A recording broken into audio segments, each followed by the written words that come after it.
किसान की घड़ी। एक बार एक किसान की घड़ी कहीं खो गई। वैसे तो घड़ी कीमती नहीं थी, पर किसान उससे भावनात्मक रूप से जुड़ा हुआ था और किसी भी तरह उसे वापस पाना चाहता था।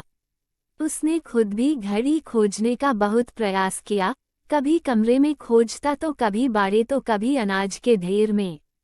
पर तमाम कोशिशों के बाद भी घड़ी नहीं मिली।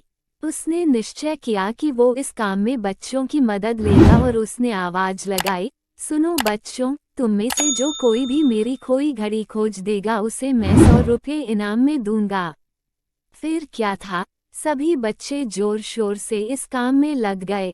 वे घर की हर एक जगह हर एक कोने में उस घड़ी की तलाश में लग गए, लेकिन करीब 3 घंटे बीत चुके थे लेकिन वो घड़ी किसी के हाथ नहीं लगी। अब लगभग सभी बच्चे हार मान चुके थे और किसान को भी यही लगा कि घड़ी नहीं मिलेगी। तभी एक लड़का उसके पास आया और बोला, काका मुझे एक मौका और दीजिए, पर इस बार मैं ये काम अकेले ही करना चाहूँगा। किसान का क्या जा रहा था, उसे तो घड़ी चाहिए थी। उसने तुरंत हाँ कर दी।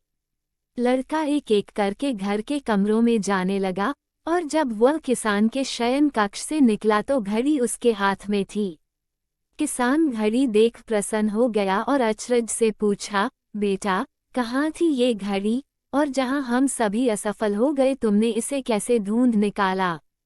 लड़का बोला, काका मैंने कुछ नहीं किया, बस मैं कमरे में गया और चुपचाप बैठ गया और घड़ी की आवाज़ पर ध्यान केंद्रित करने लगा।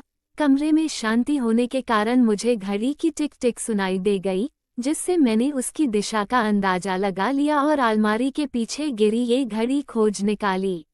फ्रेंड्स, जिस तरह कमरे की शांति घड़ी ढूंढने में मददगार साबित हुई, उसी प्रकार मन की शांति हमें लाइफ की ज़रूरी चीज़ें समझने में मददगार होती है।